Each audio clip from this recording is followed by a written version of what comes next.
She lost her phone.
Some of you are saying that was not 15 minutes.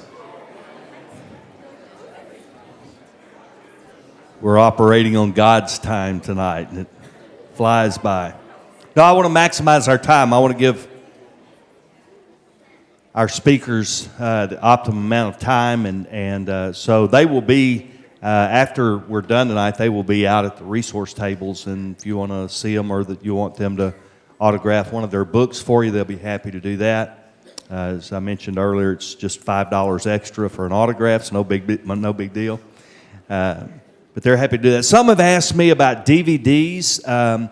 We have been and we are live streaming each one of the presentations, and our live streaming ministry is increasing and growing. If you're ever away from out of town and you say, wow, I can't make it back to church today, or I can't make it to that conference, if you go on YouTube, WCBC Media, you can watch the live streams, or they'll be archived on there after that. So you can go back and review these sessions, or if you missed a session, you can go back and catch it on YouTube. And so as far as the DVDs, I'll have to leave that up with the tech guys if they know how to.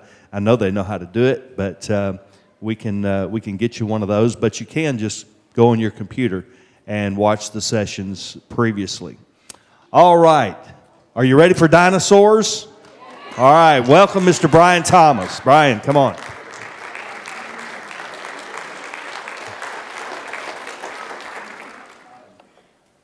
Well, good evening. Thanks for coming out tonight. Have most of you seen our resource table over here? Most? Okay, you're nodding heads. Okay, have most of you seen the resource table? Oh, thanks, great. Well, sometimes we set up that resource table at conventions. And I remember once we had it all set up at a convention, there's lots of people walking past, and we're kind of saying, hey, we're here, we're a creation ministry, and things like that. Well, this one lady, this mother, and she was a Christian lady, and probably a very good mom, very concerned. She comes up to the table, and I'm behind the table. How can I help you? And she says, okay, you're a creation group, right? Yes, ma'am. You're at the right place, I guess. And she said, my son Johnny loves dinosaurs.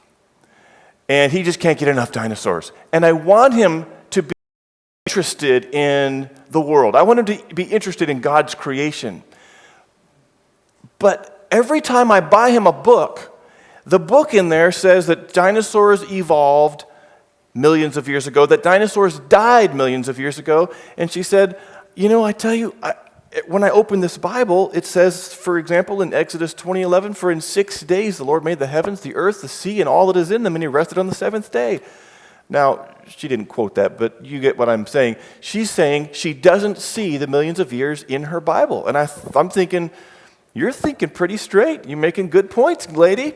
And then she said, and the books and the DVDs that I have for Johnny, they all say things like, not only did they live and die millions of years ago, but that they evolved into birds.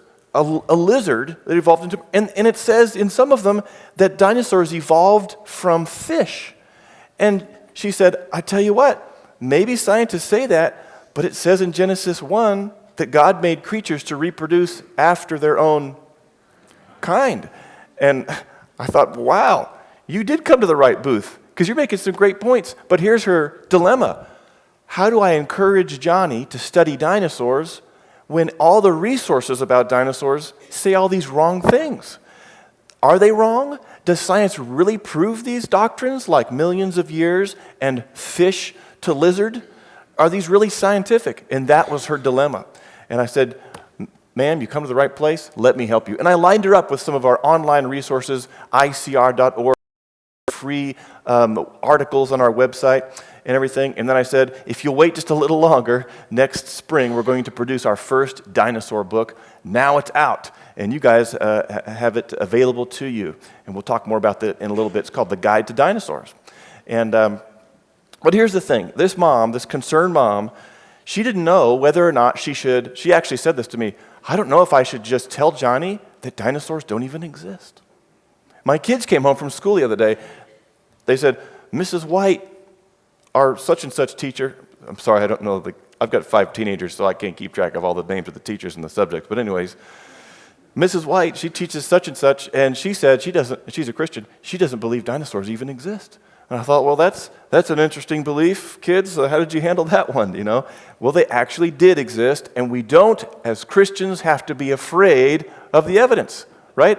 Like Dr. Galuza just taught us. We want to follow the evidence where it leads, and we want to investigate the issues and look at the data. So here's my conclusion. After having studied the issues myself, and after having gone from believing in evolution, I honestly thought that fish turned into, well, people for that matter. Fish turned into, lizards, and some lizard turned into the first mammal, and then the mammal turned into an ape, and then the ape turned into humans. And that's all I had ever been taught until someone came to me and said, hey, is there any real science behind that? I said, all right, I'll investigate the issue. And when I did, I found that it was a bunch of fluff. Right? Amen. With a capital F. So I thought if Christians could just see these 5 clues, I think they'd be able to put the pieces together for themselves and be able to answer the big questions about dinosaurs. So I've got 5 clues for you, and if you're like that lady who was in the booth and was kind of confused about what to do with dinosaurs, how they fit into the big picture, I think that these 5 clues that I was able to give her, which are on our website, I brought them all together in one place at one time tonight. So, are you ready for clue number 1? Woohoo! It is clever design. I had a guy come up to me after a dinosaur talk a long time ago, and he actually said, well, actually, I don't agree with everything you said. I think actually that Satan made dinosaurs. Well, that's one way to solve it. Wow. So it's like we're adding confusion to our confusion. Does Satan create creatures? He doesn't have that power, does he? No, he can't create things. I said, what's your evidence that Satan made dinosaurs? And he said, well, because they're all misshapen.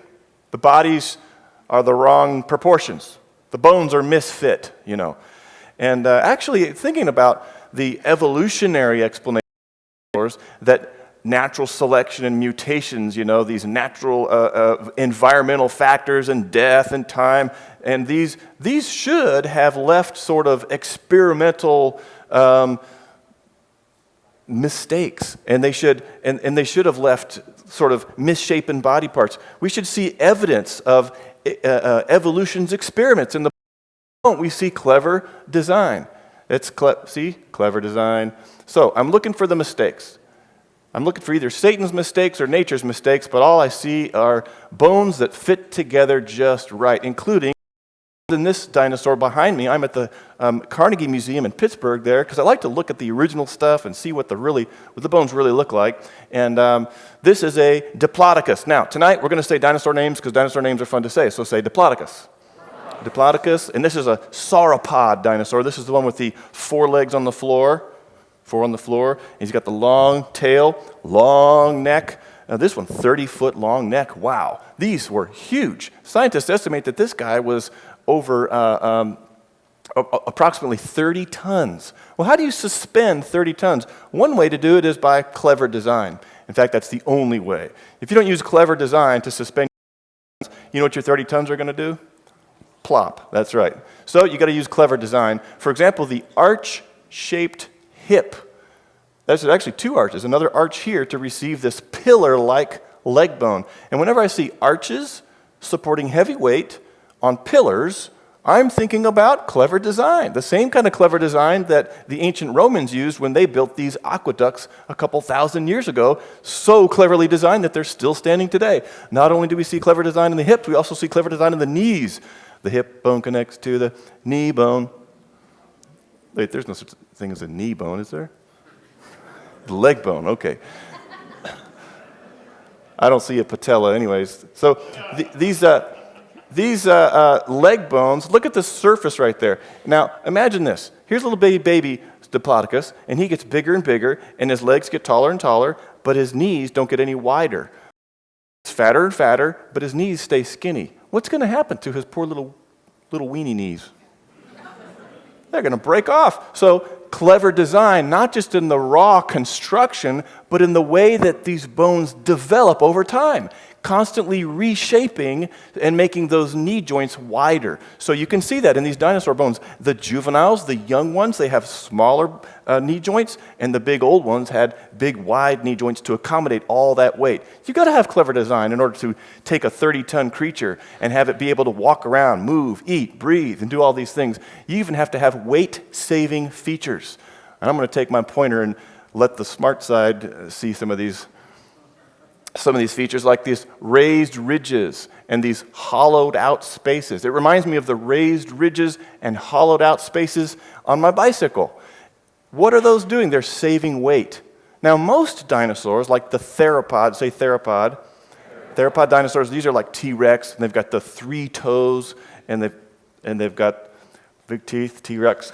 And the theropod dinosaurs, they have vertebrae, they have bones, backbones like this, but their vertebrae are like bricks. You know, they're solid blocks. I'll show you one in a few minutes. Imagine this guy, if he had vertebrae on his neck that are made like solid blocks. He's got these big, heavy vertebrae. And out at the end of that vertebrae, he's got his little bitty head. But those vertebrae are so heavy that no muscles can lift it, and so plop. And all he can eat is a bunch of worms and dirt. You know, poor guy, this little head. And he can't grow, and he couldn't even evolve, Dr. Galuzza. Yeah, if he died. So we see clever design in the neck. We see it out. His head is even teeny tiny head. So that, imagine T-Rex head. So we don't have a misplaced head. We don't have any misplaced bones at all. All the bones fit together just right to do exactly what he could do, which was stand in one place hours at a time. Scientists have estimated, based on the bone structure, that this guy could stand on these pillar-like legs for hours and not have to run around and catch his food very efficiently. He would just take his head and swing it around and eat the leaves off the trees over here, swing it around, eat the leaves off the trees over there, and he could stand in one place for a couple hours before he needed to take a few steps over. Yeah, start all over again. And he could just eat. So he must have lived in a tropical environment. I probably did. That's what the fossils show. But I am looking at this fossil. I'm holding it. What is this fossil? Anyone know? It is an egg. It's a dinosaur egg, and it's a hadrosaur dinosaur egg. And I'm thinking about designing something like this. Why don't you try it? You can build churches and iPhones and stuff. So why don't you do this? Here's your design challenge, Mr. Smarty Pants. You design something that fits in your hands. You can put whatever you want to put in it. You guys, you can put Lego blocks or peanut butter or whatever. But whatever you put in this has to turn itself into a dinosaur that has to hatch, and then it has to assimilate nutrients from its environment and grow and be able to produce more eggs with whatever they want to put in it to make themselves into dinosaurs. In other words, a machine that copies itself. Can you make a machine that copies itself? Can any human designer, as smart as we are, make a machine? This is beyond what human engineers could even dream of. And yet that's what was in dinosaurs. And that's what I look like when I take a run and I don't shower afterwards. Clever, that little egg which hatched into a dinosaur called hadrosaur, say that?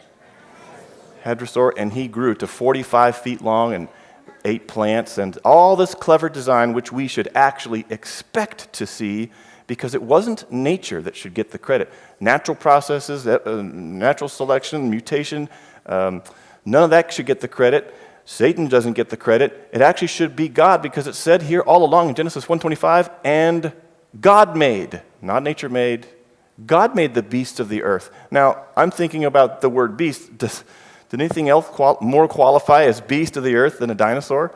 I mean, I think that's the beast that ever lived. Yeah, the beast of the earth. God made those. And so he made those dinosaurs. There it is in Genesis 1:25. Our book respects that. It has the best science, the most up-to-date quality information on dinosaurs. We were actually running to the press with some minor changes right when the book was going to the printer, because scientists had just made the latest discovery about a dinosaur, Spinosaurus if you want to know, and we had to make that change right before it went to press so it would express the latest find. But anyway, we want the latest science, and we also want to respect the truth that God made these creatures. Okay, so you'll see that in these pages. The design features in dinosaurs are in that book. By the way, we sold out already before I even gave the talk tonight for some reason. So what we've done is we've set up a deal, which might be even better, where you can just fill out a form, an order form, and if you pay now, you don't have to pay shipping. So it's like a double bonus because you get to hear me talk about it. Bonus. And then later on, you get a gift in the mail from yourself, and it's like, oh, look, a book. It's great. So we'll try to do that. So, are you ready for the second clue? Okay. One guy's ready for the second clue. I appreciate that. Well, I'm ready. It's catastrophic death. Oh, this is the sad one. So pull out your hankies and dab your tears. Catastrophic death, this is the number one most common feature that we see in dinosaur fossils. By the way, these fossils are found all over the world, dinosaur fossils. Here's one called, say this, Camarasaurus. Camarasaurus is a smaller kind of sauropod dinosaur, but he's a sauropod, and he's dead. Yep. How did he die? How did he get locked in rock? How did this happen? Another question I have is, when he was alive, could he have bent his neck at such extreme angles? The answer to that is very clear according to these scientists, who said that the post-mortem dorsiflexion disarticulated the zygapophyses such that it was preserved in a pose that was unlikely attainable in life. I couldn't have said it better myself. So whatever catastrophe overtook this guy, it broke his neck. That's what I'm saying. So the mud was flowing so fast that it broke this animal, and neck never healed. And so you see the position is awkward for so many of these dinosaur and other creatures that were fossilized in this catastrophic way, which is not the way that you learn when you read National Geographic books. Like the National Geographic book on dinosaurs says this about the dinosaur named Compsognathus. Say that. Compsognathus. If you watch the 1993 Jurassic Park movie, this is the compies, the one that crawled all over the big fat guy and ate him, and it was all really creepy. And we're going to be creeped out this summer when Jurassic World comes out, right? The new movie. And so they're going to have the new movie come out, and you're going to say, great opportunity to talk to my friends about dinosaurs, because I learned all about dinosaurs from the dinosaur book that we got from the Institute for Creation Research. Anyway, it says this. It says, luckily for scientists who know everything, because they were always there from the beginning of the world, Compsognathus lived close to the shore of a calm lake. Now, do we really know how they lived, or do we actually know something about how it died? Yeah, it died, so we don't know how it lived. Well, anyway, overlooking that small detail, we'll say that after death, the animal's body sank very calmly, calm down, we know how it happened, to the bottom of the lake, and the calm waters ensured that the bones would not be broken before the process of fossilization, a process that I was taught would take millions of years, could begin. Slowly and gradually, normally, like happens every day, right? Everybody say no. Have you been to a lake? Have you seen a dead fish at the lake? At the shore of the lake? Okay, that's like one person has seen a dead fish at the shore of a lake. You guys, aren't there lakes in Conroe? Don't we have? Yes, okay. Go out to the lake. You'll see these dead fish. Are they turning into fossils?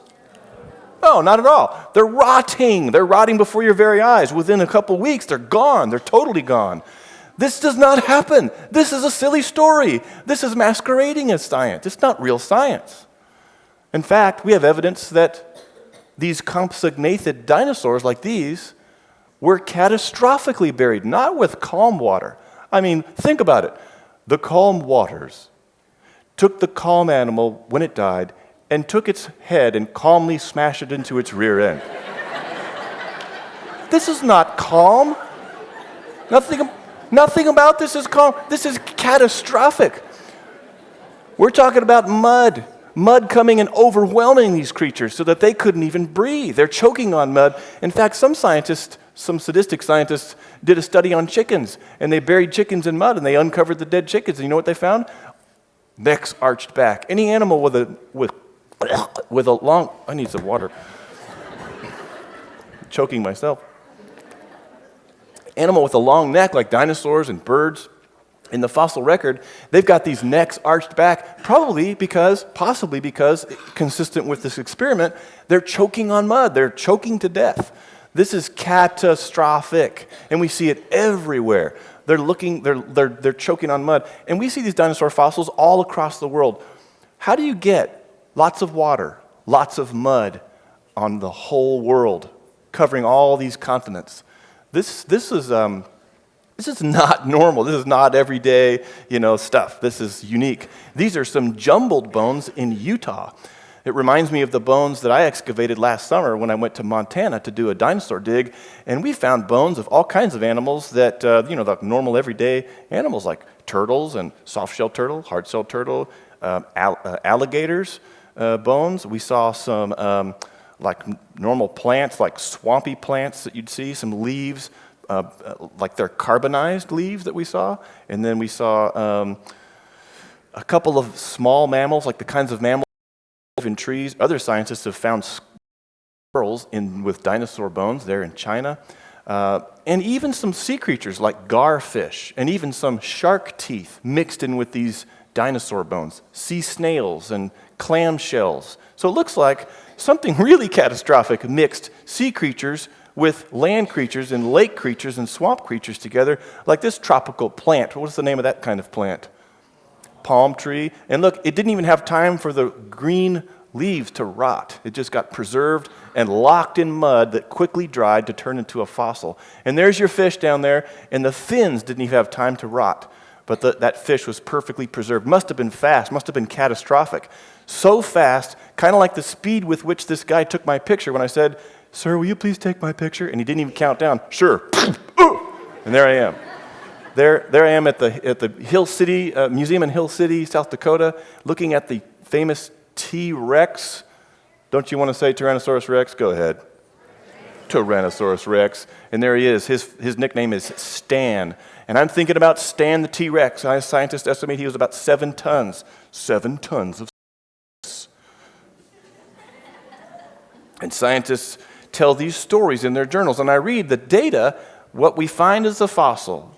We find this fossil. The fossil is this size. It's this color. That's good science. These are observations. But then they tell stories about it. And it died so and so many years ago. How do you know? Were you there? No. We'll talk about that.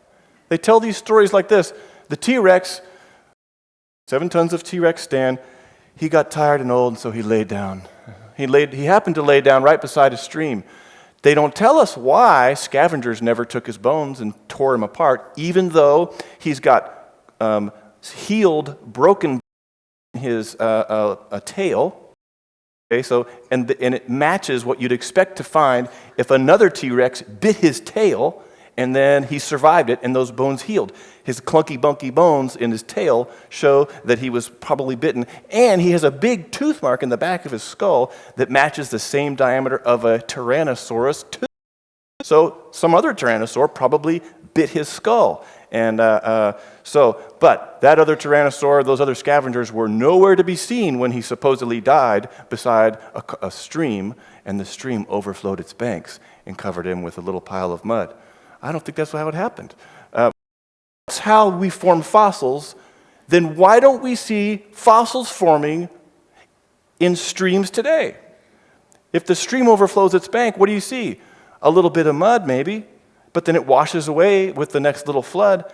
You have to have something unique, something totally catastrophic, something different, something that does not happen normally. We're talking mega catastrophe, and I think it was this.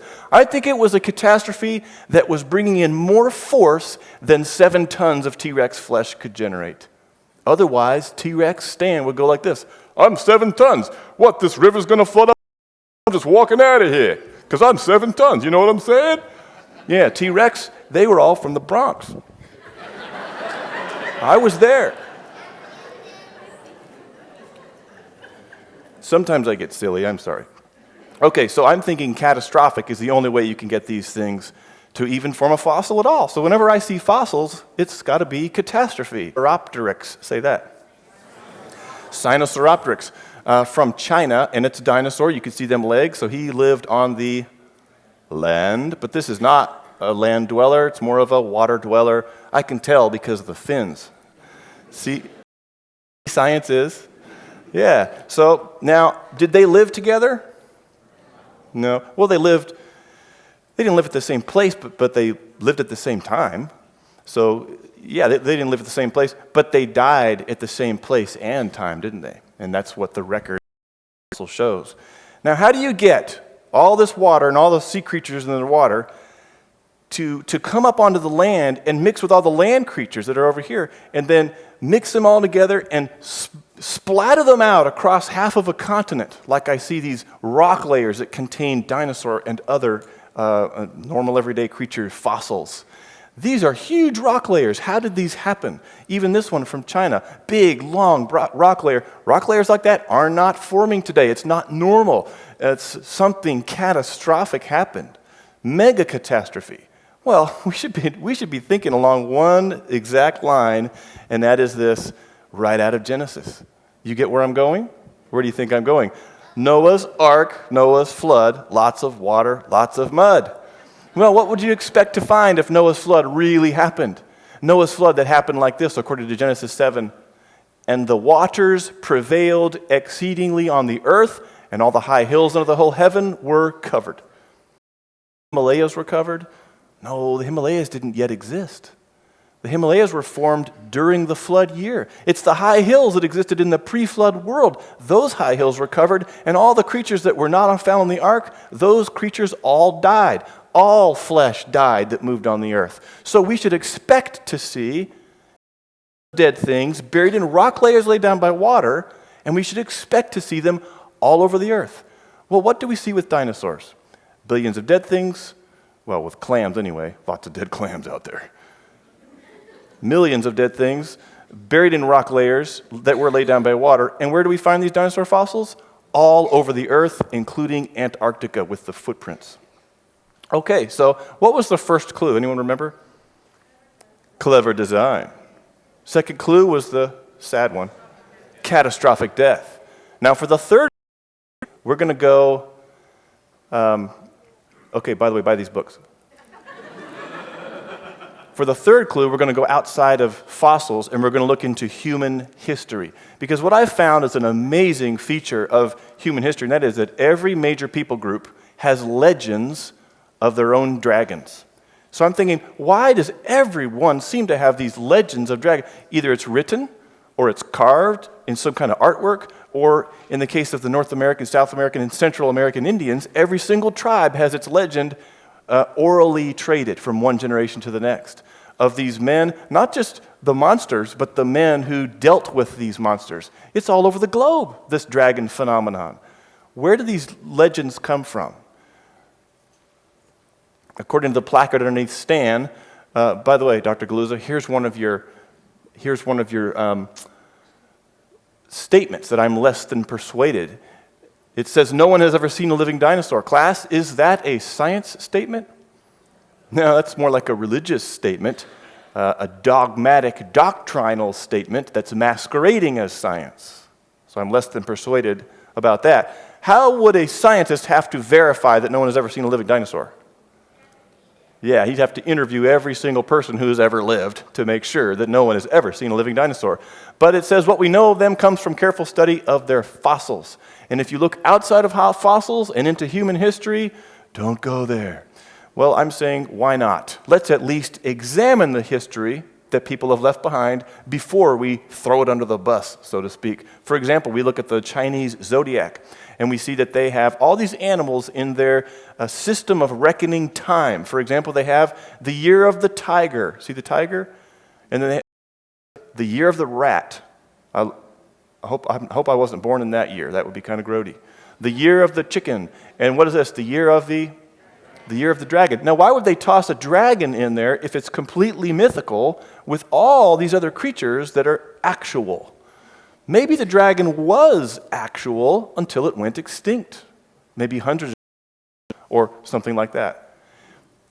Let's go to the Middle East where we have this amazing seal. You take this seal, this dragon out on clay, and you get this cool design of creatures with long necks, intertwining, long tails, legs that go straight down.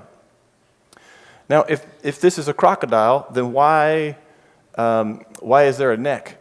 If it's a crocodile, why do the legs go straight down? Because as you know, crocodiles and geckos and all these lizards, today's reptiles, the legs go out and then down. And then, so, when a gecko crawls up, have you seen a gecko crawl up glass? Isn't that amazing? With little toe pads and everything. Well, when they do that, their bodies wiggle, right, when they walk. But dinosaurs, legs go straight down. So, like we did with Stan T-Rex, legs go straight down. That's what we see here. We're not looking at legs out and then down. Maybe this is complete fiction. Maybe it's just by complete happenstance that this 3,000-year-old seal was carved into an image that looked exactly like what I see in the fossils with dinosaurs. And it looks also like what we see in England with this carving, this ancient brass carving about middle of the 1400s. And here we see this is a decoration around a bishop's tomb. Bishop Bell's his name. I went and saw it 3 weeks ago. I was there and I got to see it there in England. And there's these legs that go straight down, tail, long necks that intertwine. And the heads and necks you can't see as well anymore. They're still there if you look closely, but people have been walking on this for hundreds of years. For whatever reason, they buried their pastors in the middle of the church. And that's what they did. So, but to me, this looks like the seal that we just saw, and it also looks kind of like this plaque. This is called the Narmer Palace, Egyptian carving, very well carved, so they knew what they were doing. They knew how to carve people and bulls, and what are these things? Long tail, long neck anyway, and then legs that go straight down. Maybe they were all looking similar, even though they were carved hundreds of years, if not thousands of years apart in time, and certainly thousands of years apart, thousands of miles apart in space. Maybe they were actually looking at the same creature, even observing part of its habit as well as its anatomy. We might be able to say the same thing about this carving in Chateau du Chambord, where we've got these long neck, long tail scales there. And this is a castle in France. I have not yet been there, but another castle in France, Chateau du Blois, you could see this tapestry. It's pretty amazing. Scaly creature, legs that go straight down. If it's an alligator, why do the legs go down, and why is there a neck? And then look at the little baby, the baby dragon right there. Isn't he cute? Wouldn't you like to have like a little dragon-y pet? No one's saying yes. This morning I had this whole room filled with 4-year-olds, and they all said, yes! And I said, but it grows up, the dragon grows up, and he eats your arm off. And all the kids went, eh. That they were more fun than you are. Okay. Just kidding. No, I'm not. Then I thought, what about Painted Cave? I heard about these things in Painted Cave that look sort of like dragons or something unique, maybe dinosaur-like creatures in New Mexico. So I always go backpacking every year, and so I took my crew to Painted Cave, and it's protected. You're not allowed up in there to tamper with these paintings, but you do see some really unique creatures like a water monster-looking thing here, and sort of I don't know what that is. Some of these you can. This looks like a kangaroo to me. I'm not sure. You tell me what you think it is. But this looks like a wolf. This looks like a dude holding something with a leash. And then what is this? What is this guy here? He's got a long tail, legs that go straight down. Maybe it's a kangaroo, but I don't see the big feet sticking out. So maybe it's a dinosaur. Maybe they were still alive here in the United States. And there's other carvings here in the U.S. and paintings and pictures all over the globe. This is just a few of them. If you want more of that, we've got books on this. Here's the last one I'll show you, but there are many more. This is in Cambodia, and there's a carving here. And you could see a lion kind of creature with a human face, so that's kind of weird. But then you've got an actual bull and then a parrot up here. And then what is that guy right there? This is actually straight up and down in real life, so just tilt your head and pretend. Okay, now we're done pretending. And now zoom in. What does that look like to you? How is it that 1,000 years ago people carved a thing with big bony plates on its back and legs that go straight down and looks exactly like what we know from fossils? How is that possible? These things are all over the world. They're also written in records. like Marco Polo and Alexander the Great and Herodotus. They describe dragons. Well, why don't they have the word dinosaur then? Well, guys, the word dinosaur wasn't even invented until 1842, long after these ancients had written all their documents, even after the Bible was written and translated into English in 1611. For example, reminds me of Job 40. God says to Job, "Look now at the behemoth." Well, what is the behemoth? Your translation note says at the bottom of the page, written by men, not by God, possibly a hippopotamus. But whatever this creature was, his strength is in his hips, the central part of his body. Birds, the strength is in the chest, because birds have the flappy wings. But the dinosaur's strength is in the hips. We know that that's true for dinosaurs, maybe some other creatures too. But here's the kicker right here. He moves his tail like a cedar. So I went to the zoo and I looked at the hippo tail, and it's a little flippy flap thing. And I thought, okay, does it look like a tree, a cedar tree, or does it move like a... Is anything about this remind me of a cedar tree? And right about that time, he turned around and he used his flippy flapper as a dung distributor, and it was... And then he can fling that stuff. It's really disgusting. But nothing about that reminded me of a cedar tree. But when I think of a dinosaur, I think of that long tail, and he holds that, it's round and it's long, and he can hold it right out because it's got lightweight bones inside there, and that reminds me of a cedar tree. So I think that Job, which was written after the flood, maybe during the Ice Age that you can learn about with our books, Creation Basics book, for example, we talk about the Ice Age and how the flood explains that. Job lived when dinosaurs lived after the flood also. And that's right there in the book of Job. And you can learn more about that with this book, for example, Dragons, Legends, and Lore. Another one we have is called Dire Dragons. I think it's the best book on that whole subject of dragons in our culture. So that's 3 clues. We only have 2 left. Aren't you sad? Yes, thank you for being sad for me. I feel better. 5 dinosaur clues. Clue number 4 is a little bit sciencey, but it's really, really cool because it really illustrates how the Bible got it right all along, and that is collagen decay. So, who's heard of collagen? Some of you have. Some of you are saying, huh? Collagen is a protein. In fact, collagen is all in your body. So if you want to do this experiment, go ahead, take your pincher and find a piece of flesh and stretch it. And you can see that you can pull on this, and it hurts, but it doesn't tear, does it? It doesn't tear because it's strong, really strong. I had a friend of mine who was out fishing once, and he was teaching me how to fish, and I cast my reel back. You know where I'm going. Yeah. Get the hook out of me. Trying to get a fish hook out of flesh is not easy. I had to take a baseball bat and knock him out, and all he did was get up and hit me back, and it didn't work.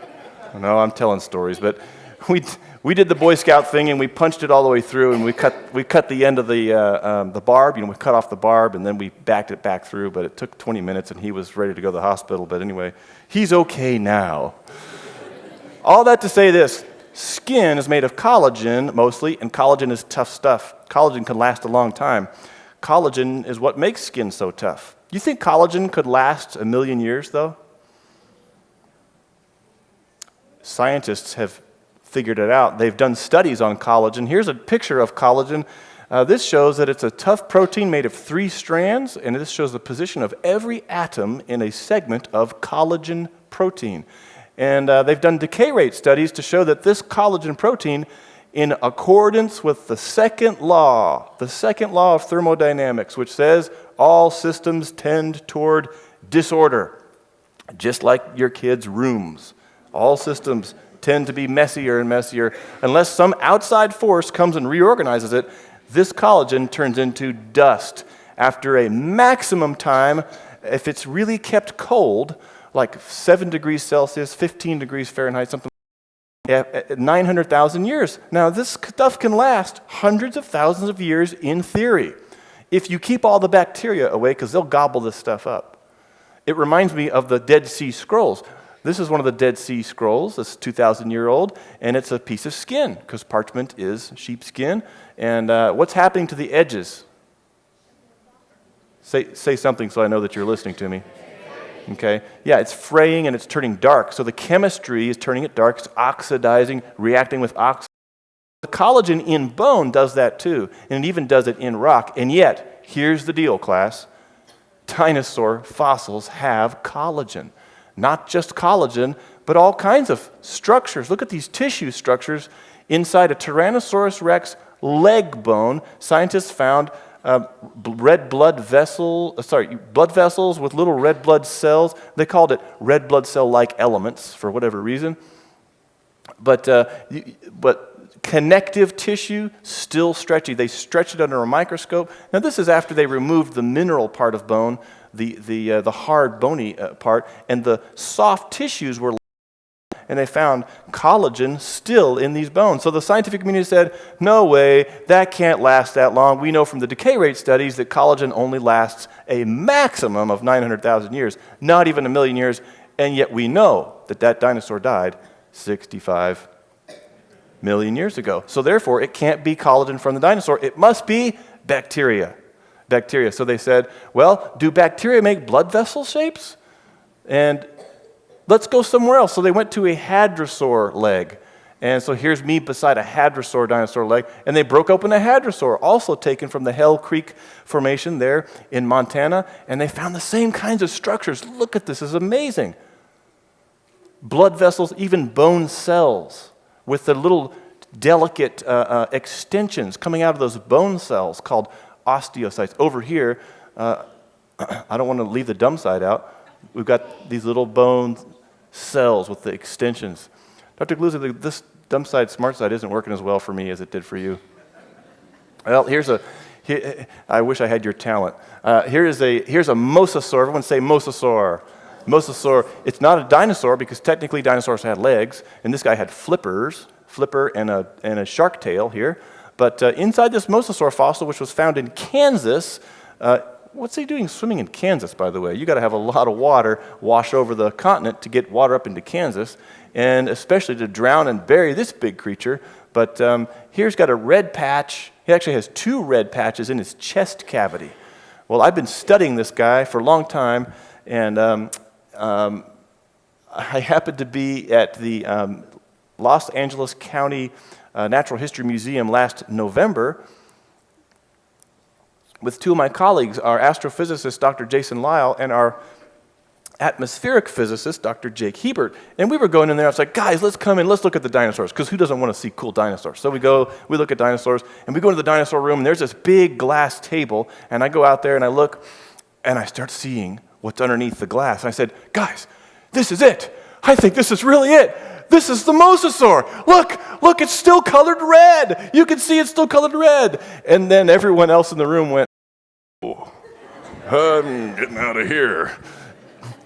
And I said, I've got to take my own pictures of this because look, and the scientists themselves found hemoglobin protein decayed fragments still in there. Not pristine like died yesterday hemoglobin, but old rotten, still colored red enough to still be detectable as hemoglobin, still in there. That's blood protein, by the way. Proteins don't last 1,000,000 years. Decay rates show that they decay and they turn into dust long before 1,000,000 years. This looks young. It looks like it's thousands of years old. So I got to take a picture of it. So I take out my camera and I turn it on. No battery. No! This is my one chance to take a picture. But Dr. Lyle says, don't worry, I have my iPhone. So I stood there and I pointed and he took pictures of me pointing to this with my iPhone. So there you go. Okay. So then we have more of these proteins that bacteria don't make. But vertebrate animals do, and they found them in the T-Rex femur bone there, including actin and tubulin and these cool different proteins.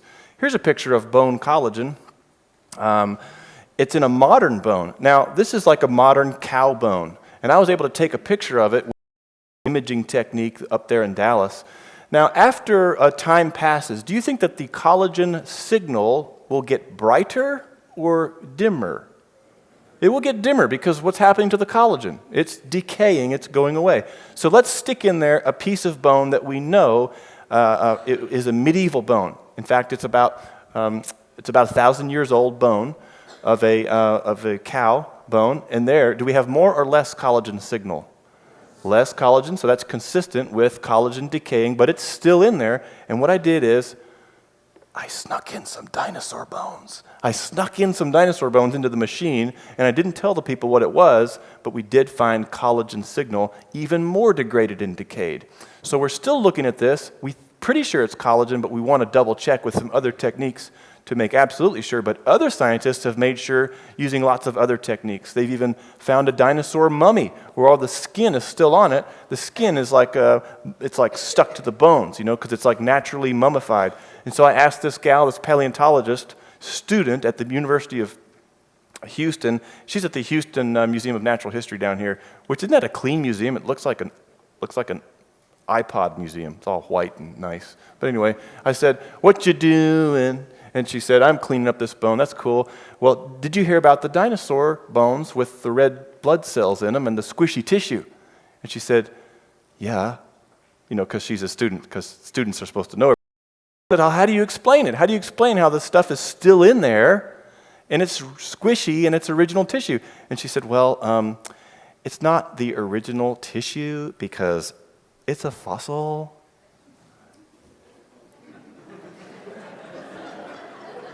Okay. Now, here we have generations of paleontologists coming up through the system, and they're not even being told the basics about what's actually in the rocks. They're being told stories about how all these bones are just rock in the shape of bone, and that all the original mineral is long since gone because it's millions of years old. Not so, not true. I've got 40. And I stopped compiling this list of 40 different fossils with biochemicals published by evolutionists. I stopped this list in 2011, and we found a dozen more since then. And I'm just tired of making the list. So there it is. I stopped at 40. So we've got all these all over the world. We've got original tissue fossils in all over the world. Isn't that amazing? But it's consistent with what the Scripture teaches about the age of the world, including what Jesus said when he referenced this female. Who's he talking about? Who's the male and female? Adam and Eve, that's right. What did Jesus say to the Pharisees? He said, "Have you not read, you Pharisees, but from the beginning of creation God made them male and female." I talk to Christians, and it seems that we've been so influenced by our culture that we think that Jesus should have said, "But billions of years after the Big Bang beginning, God made them male and female." But that would mean Jesus would be wrong. Well, I think of the two secular scientists who ignore God in the first place, who say Big Bang billions of years, or God, which of these two was actually there in the beginning? God. I'm going to go with his word. And we have science to support this, the collagen decay science. We even have more. And you can read more about this in our book, Creation Basics, which, by the way, is pull out your iPads pods, one of those, and Androids, and download it. It's like $10 right now. So anyway, you can get that digitally or physically with our form that you can fill in today. So here's the last clue. That's carbon decay. And so I thought, hey, if these proteins are in these fossils, maybe the proteins have some radioactive carbon, which everyone knows is called carbon number 14, carbon 14. So let's look at it. And it lasts even less time than collagen protein lasts. Carbon 14 lasts only 100,000 years. So if you find a bone, and if this bone has carbon 14 in it, it has to be younger than how many years? It has to be younger than 100,000 years. And it can't be any older than 100,000 years, so it could never be 1 million or 65 million or however many other millions they have. The oldest I've seen is a dinosaur from China, published in the journal Nature in 2012, December, and it's called a Lufengosaurus. It's a fun name to say. And they cracked open this dinosaur egg, and there's a little baby dinosaur inside the egg with little baby dinosaur bones, and they took some of those bones, and they analyzed them, and what did they find in those bones? Collagen protein in a dinosaur that's supposedly from a rock that is 180 million years old. Give me a break. It has collagen in it, okay? And I wish that that under the carbon test, but they won't do it, so I have to do the research. So I've been able to pull together some dinosaur bones like this one. This is a hadrosaur tail vertebra, a caudal vertebra. Broke it in half. These things are really hard. So I took some tools and broke it in half, scraped some bone out of the middle, sent it off to the lab from a hadrosaur. And did we find radioactive carbon still in it? Yes, because my face is giving you the answer. Yes, we did. And so it's still in there, which is consistent with the idea that these things were deposited thousands, not millions of years ago. Okay, we found some triceratops. Did we find carbon-14 in triceratops? Yes. We found a bit of Diplodocus. Yes. We found a bit of Stegosaurus. We're finding carbon-14 in a lot of these different dinosaurs. Even this one from China called Psittacosaurus. Say that. Psittacosaurus. And if you read our monthly magazine, which is absolutely free, regularly, you would have read my article on Psittacosaurus showing that several years ago, scientists found a Psittacosaurus dinosaur in China in the stomach of another animal. Something ate the Psittacosaurus. Do you know what that something looked like? It looked exactly like a modern Tasmanian devil. So we have mammals that we know that are alive today that were alive back then, also consistent with creation account. By the way, this reminds me to remind you of the big picture. So we're talking about dinosaurs, right? God created them in the beginning. The ones that didn't get on the ark were flooded and died outside the ark. But this means that some, because we know dinosaurs had nostrils. Genesis 7 says, every creature with the breath of life in its nostrils died. But two of every creature with the breath of life, God and Noah brought on the ark. Okay, so that means, did they have nostrils? Did they have breath of life? Yes. Were they animals? Did they have legs? Did they walk on land? Yes. They went on the ark. So we have two of every animal, including dinosaurs, going on the ark. People say, how could you fit the Diplodocus on the ark? No way that big creature could fit on that itty-bitty ark. Well, first of all, it was not itty-bitty. Look at the dimensions again, 450 feet long minimum. But did he have to bring the great-great-great-great-great-great-granddaddy Diplodocus? No, because even the Diplodocus hatched out of an egg that was the size of a football. So they started small, so they could take a teenager on the ark. And wouldn't that make more sense? Because the teenager would get off the ark and be able to reproduce and fill the earth. This is like what God told them to do when they got off the ark there in Genesis 9 with the Noahic covenant. Well, what does that mean? That means dinosaurs got off the ark and survived the flood. So that's where we get these legends of dragons. Legends of dragons. When people migrated and shifted around the earth, they encountered these threatening monsters and got rid of them. That's what we do today. I live up in Dallas. I live near a creek called Bear Creek. You know, that was probably named in the 1800s, back when there were bears in the creek. But the bears have gone extinct, completely extinct from Dallas, certainly from my neighborhood. And I'm kind of glad because, I would be, unhappy if little Johnny was in the backyard and the bears came out and, ate him for a snack. It'd make Johnny sad. In fact, it'd make me sad. And I'd get my buddy here named, okay, I'll give you a name. Okay, Phil. And Phil, get your spear. Roger, give me a weapon. Get your bow. Thank you, Roger. Pastor, get your AK-47. And let's go out here and let's get this dinosaur out of our backyard so he stopped eating Johnny. So I think that part of the reason that these dinosaurs went extinct is as people move into a place to get rid of the threats. Another reason is the Ice Age. And so we have massive changes in climate that would erase some of these habitats. And if you read through Scripture, you see all kinds of cool clues. That was a pun. Cool clues that there was an Ice Age. And also some clues that the climate changed and we have drought after drought after drought as you read through Genesis, drying up these once wet places in the Middle East. Okay, so there's your big picture on dinosaurs, but we do see carbon-14 in coal and in diamonds. Wow. So even these things that the commercials say, this diamond took 3 million years, 3 billion years, that's sometimes what they say, to form, now it can be yours for $3 billion. or whatever they say. No, because even secular labs have looked for and found radioactive carbon inside diamonds. How do you fake that? How do you contaminate a diamond when it's locked in this rigid, three-dimensional structure of carbon atoms? It's not possible. It's not reasonable anyways.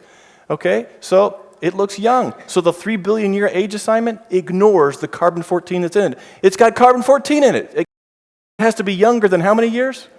100,000. So that fits the biblical view. Is 4,000 years old younger than 100,000? Yeah.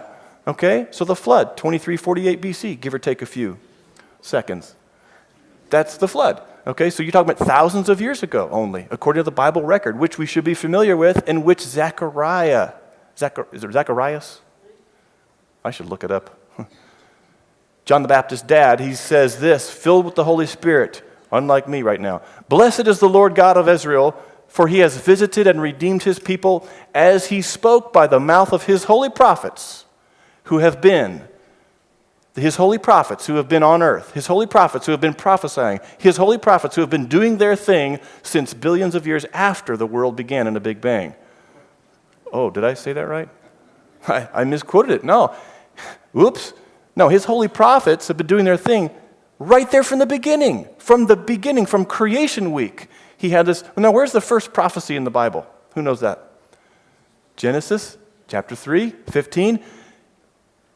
The seed of the woman will crush the serpent's head. That is a prophecy. That's going to happen. Adam was the one who was there, so he may have written that down. In fact, he may have written his name and signed it and saying, this is the book of the generations of Adam, there in Genesis 5. He hands his document down a couple generations later, you've got Moses, who puts it all together and into the canon that we have in the Bible. So it's written by people who were there. According to this guy here, thousands of years ago, not millions, and that's consistent with what we see in science. And that's consistent with what you'll learn when you order our books. For example, Guide to Dinosaurs. It tells you all about this. So there it is. There's my 5 clues. 5 clues were, actually, let me back up and review the 5 clues. Quiz time. Now, guess what? Everyone is in the smart side because I don't want to get booed off the stage anymore. Clue number 1. Clever design. Clue number 2. Catastrophic death. Very good. Clue number 3, we go out of fossils and into human history, and it's clashes with dragons. And clue number 4 was that protein called collagen decay. And then there's the atom for the clue number 5, carbon atom, so radiocarbon decay. The last 2 clues have the same message, that these dinosaurs were deposited thousands, not millions of years ago. And it reminds me, overall, in John 3, if I have told you earthly things and you do not believe, how will you believe if I tell you heavenly things?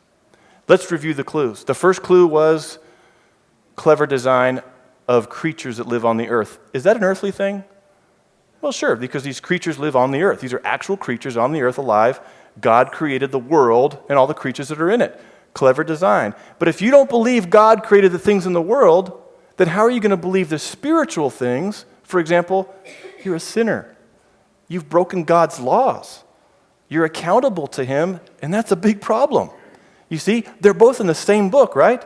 They come from the same book. This book here, this is the book I'm talking about. All right? Second clue, catastrophic death. If you don't believe that the world was flooded, the earth was flooded. Is that an earthly thing? The earth was flooded. Is that an earthly thing? Yes. But if you don't believe that, then the history that's in the Bible, then how are you going to believe the spiritual parts of the Bible? Like, even though you're a sinner and you need desperately salvation, God has provided a way for you to be saved through his son Jesus, because he paid the price for you. And we think about these things. If you don't believe that the world is as old as this book is, that's an earthly thing. The age of the earth, is that an earthly thing? And if you don't believe what this says about the earth, then how are you going to believe what this says about anything else? But here's the good news. Science supports exactly what this book says. So we can trust it. We can trust what it says about history. We can trust what it says about Jesus. And that is eternally significant. Isn't this good news? We can build this kind of thinking in our own minds and in our families' minds by adding these resources to our libraries. We have some of this here today, Basics and Beyond. Dr. Galuzzo and I can sign some of those. Do we have some of those left? Maybe?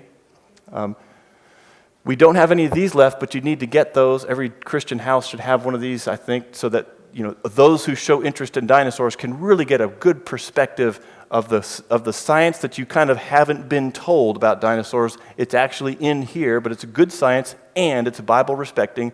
And like I said, if you just take the time to fill out that form today, you can get this book. We'll mail it to you, and it'll be like a gift. It'll be wonderful. And then, of course, our absolutely free monthly magazine, and we don't beg for money. We just give it to you for free. Now, if you don't let us know that you still want to receive it, after about 2 years, you'll stop receiving it. And that just, we just want to hear from you, saying, please keep sending it to us. And about every 2 years, we like to keep that efficient. But that's our monthly magazine. Acts tells you what we're doing, out speaking in Conroe, researching dinosaur bones, or whatever we're doing, and facts. Little interesting and faith-building science and Bible articles for the family. Something for the scientist in the family, and something for the young person in the family, all there in Acts and Facts. So please take advantage of those things. Thank you very much, everybody. It's been fun.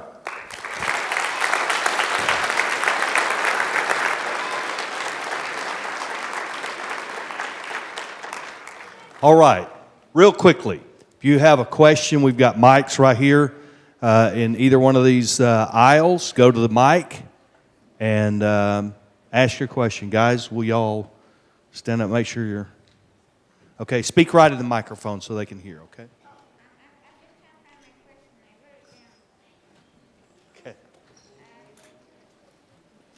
Okay, while you're looking, would you let the gentleman right behind you go ahead and ask his question? Just a simple question. How many different kinds of